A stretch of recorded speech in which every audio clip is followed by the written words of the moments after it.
Nunca houve no Brasil os crimes do Mensalão, do Petrolão, do BNDES, da Eletrobras, etc, etc, etc, etc. Quando você tem a tentativa de condenar as pessoas que protestam contra a corrupção, desmonetizando, prendendo as pessoas que se levantaram contra isso, as pessoas que não aceitaram o modo operandi indigno, corrupto, como um determinado pleito eleitoral foi conduzido. Então, essas ações que querem fazer com que a mentira seja aceita no lugar da verdade, são ações de toda uma coligação, composta aí pelo Legislativo, pelo Judiciário, pela mídia, que tem por finalidade levar toda uma nação à doutrinação da mentira. Eles querem recontar a história, tendo como consequência exatamente isso: deletar a verdade, destituir a verdade como fundamento da sociedade e introduzir a mentira como fundamento. A consequência disso pode ser compreendida em passagens como Juízes capítulo 2, quando a Bíblia diz que levantou-se uma geração que não conhecia Deus. O que os comunistas querem fazer com a nossa pátria é isso: fazer com que esta geração esqueça-se quem é Deus e as próximas gerações o desconheçam por completo. Se esse quadro ele não intimar a igreja, as lideranças cristãs, a se manifestarem, se posicionarem, ainda que sejamos presos, então eu não sei o que mais vai servir para explicar o nosso papel como igreja perante a sociedade.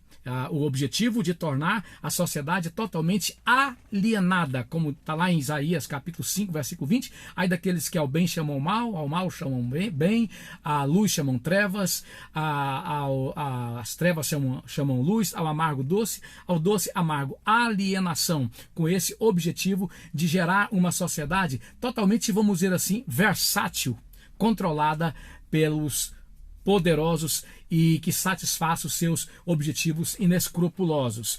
É interessante que quando você percebe a palavra de Deus em passagens como 1 Pedro capítulo 2, versículo 13 seguintes, o capítulo 13 de Romanos, versículo 3 seguintes, os apóstolos colocando que o cristão ele deve ser exemplo de respeito às autoridades que operam para o louvor dos que fazem o bem e para o pavor dos que fazem o mal.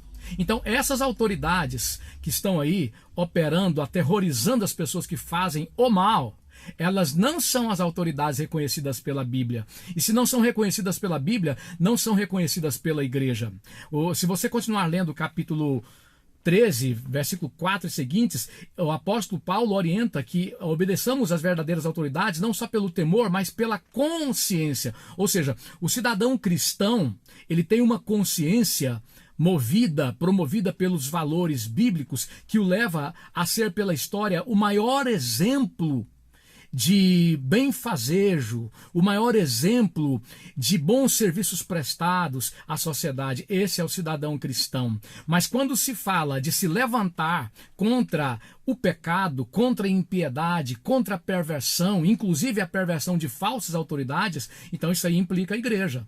Então, eu entendo, com base bíblica, que as autoridades cristãs, os líderes cristãos, a igreja cristã, ela deve se posicionar mais do que ninguém. Porque muitas vozes numa hora como essa podem se calar, mas a igreja não. Portanto, entendo que nós devemos participar das manifestações pacíficas na frente dos quartéis, manifestações que possam levar até mesmo à ocupação pacífica de instituições. Deixando bem claro que, embora nos sobrevenham consequências como prisões, nós não vamos concordar com a substituição da verdade como fundamento.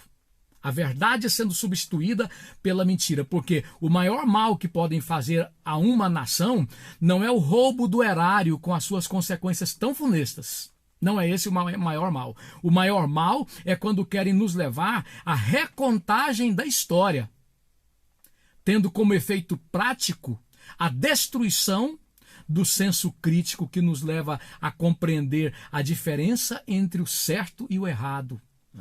Não tem mal maior do que esse. Ou seja, vão recontar a história para que a mentira seja introduzida no lugar da verdade, para que nossas crianças, nossos adolescentes, nossos jovens, eles sejam discípulos da mentira. A morte é muito mais dócil do que tudo isso. Então, dentro de tudo aquilo que é lícito, ordeiro, pacífico, a igreja deve levantar alto a sua voz e reagir à altura.